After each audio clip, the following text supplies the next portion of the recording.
कहानी की शुरुआत होती है विल शॉ नाम के एक बिजनेसमैन से, जो अपने परिवार के साथ छुट्टी मनाने के लिए स्पेन जा रहा था। जब वो एयरपोर्ट पर पहुंचा तो उसके पिता मार्टिन उसे लेने आए। वो एक आर्टिस्ट थे और बाप बेटे के बीच ज्यादा अच्छा रिश्ता नहीं था, पर फिर भी वो समुद्र की ओर निकल पड़े, जहां से उन्हें एक शिप में बैठकर अपने टूर की शुरुआत करनी थी। रास्ते में मार्टिन ने देखा कि विल हर वक्त अपने फोन पर ही लगा हुआ था। खैर, जब वो समुद्र किनारे पहुंचे तो विल की माँ लीजा और बाकी के परिवार ने उनका स्वागत किया। फिर रात को डिनर के समय पर भी विल लगातार अपना फोन ही चलाए जा रहा था, जिसे देखकर मार्टिन काफी चिढ़ गया। खैर, फिर अगले दिन मार्टिन पूरे परिवार के साथ समुद्र में अपनी कश्ती लेकर निकल गया, पर यहाँ भी विल फोन पर ही बिजी था और उसकी लापरवाही की वजह से विल के भाई जॉश की गर्लफ्रेंड डारा को चोट लग गई। तभी मार्टिन ने गुस्से में आकर विल का फोन समुद्र में फेंक दिया। अब विल भी परेशान था, इसलिए वो कश्ती किनारे पर लगाकर शहर में घूमने निकल गया। वहीं दूसरी ओर मार्टिन ने देखा कि एक छोटी कश्ती सुबह से उनकी बोट के आसपास घूम रही थी।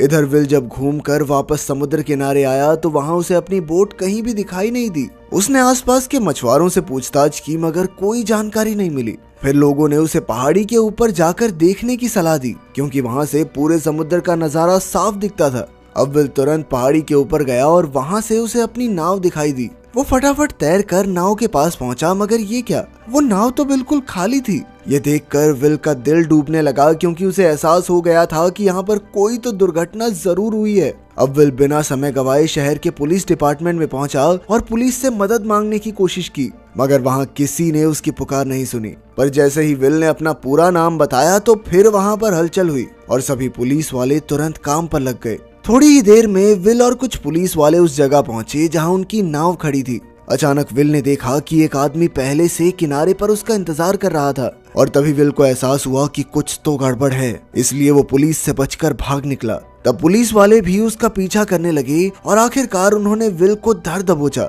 मगर ऐन वक्त पर मार्टिन ने वहां आकर विल की जान बचाई। उसने सभी पुलिस वालों की धुलाई कर दी और फिर विल को साथ लेकर फरार हो गया। रास्ते में उसने विल को बताया कि वो कोई आम आर्टिस्ट नहीं है, बल्कि एक CIA एजेंट है। वो पिछले 20 साल से CIA के लिए काम कर रहा था। अब CIA का एक खास दस्तावेज उसके कब्जे में है, जिस वजह से उन्होंने मार्टिन के परिवार को अगवा कर लिया है। फिर मार्टिन को कैरेक नाम की एक औरत का फोन आया और उसने मार्टिन को मिलने के लिए बुलाया, लेकिन वहां जाने से पहले मार्टिन विल को अपने एक अलग अपार्टमेंट में लेकर आया, जिसके बारे में किसी को नहीं पता था। उसने वहां से कई हथियार उठाए और फिर डिएगो नाम के एक आदमी के लिए मैसेज छोड़ा। वहीं दूसरी ओर बिल्डिंग की छत पर एक स्नाइपर अपनी राइफल के साथ तैयार होकर मार्टिन के आने का इंतजार कर रहा था। इधर मार्टिन ने विल से कहा कि कैरेक उसकी दोस्त है, पर फिर भी विल को अपनी सुरक्षा के लिए गाड़ी में ही रहना होगा। जब मार्टिन अंदर गया तो कैरेक ने उसे चुराया हुआ सूटकेस किडनैपर्स के हवाले करने को कहा, ताकि वो अपने परिवार को छुड़ा सके।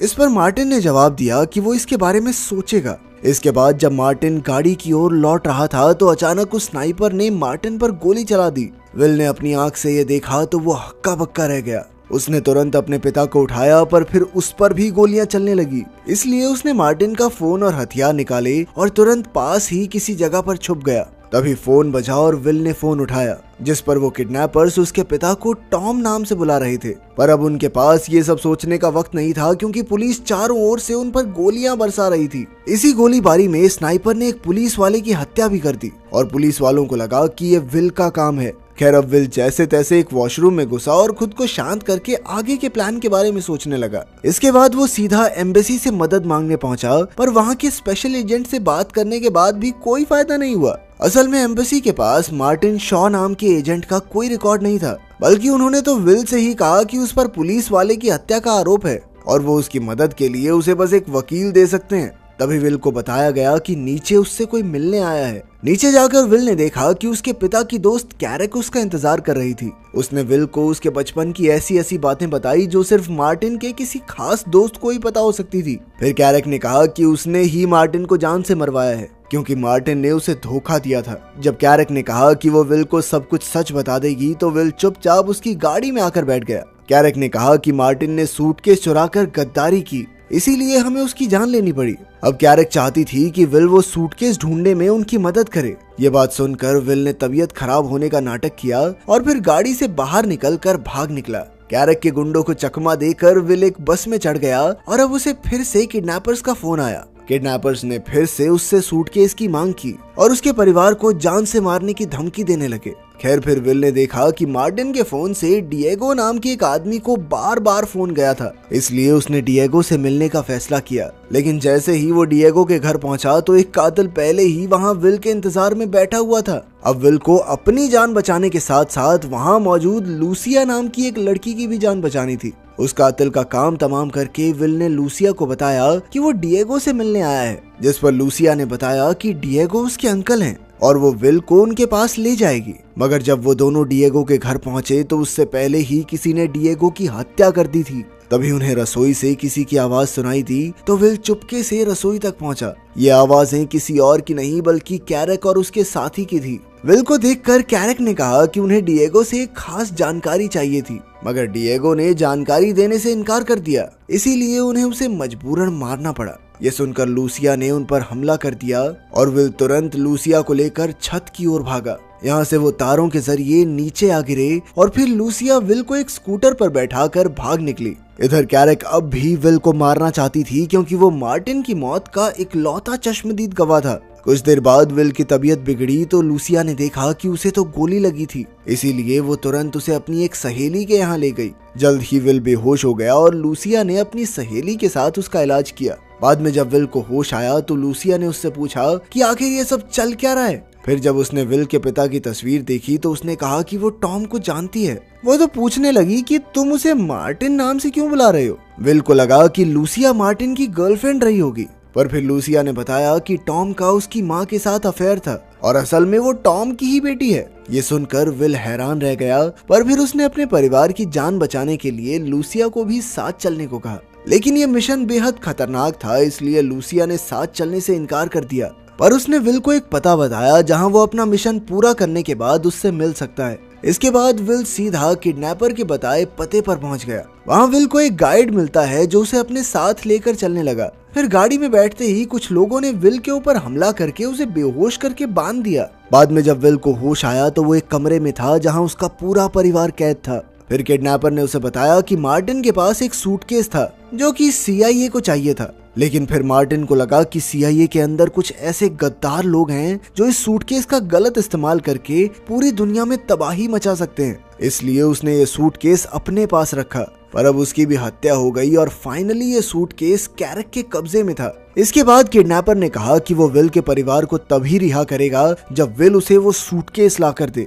इसके बाद गुंडों ने विल को सड़क पर फेंक दिया और विल उसी क्लब में गया जहां लूसिया उससे मिलने वाली थी। वहां उसने कैरेक को पकड़ने के लिए लूसिया से मदद मांगी और लूसिया ने अपने साथियों को बुला लिया।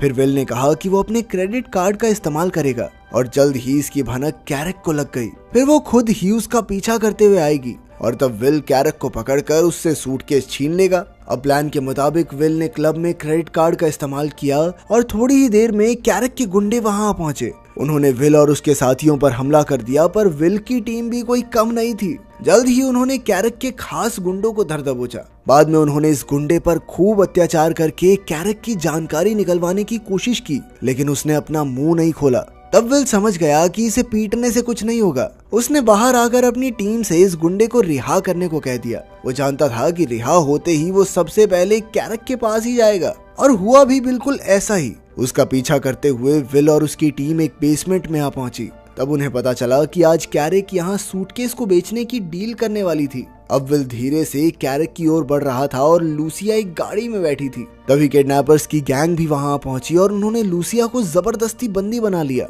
वहीं किडनैपर विल से सूटकेस की मांग करने लगा। उन दोनों की बहस से कैरेक सावधान हो गई और अचानक उसने सामने वाली पार्टी पर गोलियां चला दी। अब वो खुद सूटकेस के साथ भागना चाहती थी, मगर यहाँ चारों ओर से धुआंधार गोलीबारी शुरू हो गई। इधर विल ने गुंडों का सामना करके लूसिया की जान बचाई, लेकिन फिर इसी मौके का फायदा उठाकर कैरेक सूटकेस के साथ भाग निकली। लेकिन विल भी तेजी से कैरेक का पीछा करने लगा और रास्ते में उसने कई गाड़ियों का नुकसान कर दिया। तभी एक चौराहे पर वो कैरेक की गाड़ी को टक्कर मारने ही वाला था कि अचानक कैरेक ने गाड़ी घुमा दी और विल की गाड़ी सीधा शीशे से जा टकराई। तभी कैरेक ने अफरा तफरी मचाने के लिए आम लोगों पर गोलियां चलानी शुरू कर दी। जैसे ही विल वहां से भागा तो कैरेक भी उसका पीछा करने लगी। जल्द ही उनके बीच जबरदस्त टक्कर हो गई और विल की गाड़ी सड़क पर पलट गई। विल को जख्मी हालत में देखकर कैरेक जोर जोर से हंसने लगी। उसने कहा कि अब वो सूटकेस छीनकर अपने परिवार की जान कभी नहीं बचा पाएगा। लेकिन अचानक पीछे से कैरक को किसी ने गोली मार दी और तब विल ने देखा कि किडनैपर के गुंडे यहाँ आ पहुंचे थे। उन्होंने कैरक को जान से मारकर सूटकेस चुरा लिया और फिर किडनैपर खुद विल को उसके परिवार के पास ले गया। रास्ते में उसने देखा कि मार्टिन बहुत ही बहादुर और शातिर एजेंट था और आज उसे विल पर भी नाज होगा। आखिरकार विल ने अपने परिवार को आजाद जो करवाया था। बाद में हॉस्पिटल के बाहर एक एजेंट ने उसे कुछ कागजात देकर कहा कि वो CIA में एजेंट बनकर अपने पिता की जगह ले सकता है, पर विल ने इससे इनकार कर दिया। फिर विल ने पूछा कि आखिर उस सूटकेस में ऐसा क्या था, पर किसी ने भी उसे सच नहीं बताया। खैर बाद में विल ने अपने भाई और माँ को लूसिया से मिलवाया। आखिरकार सबने उसे अपना लिया और अपने परिवार का हिस्सा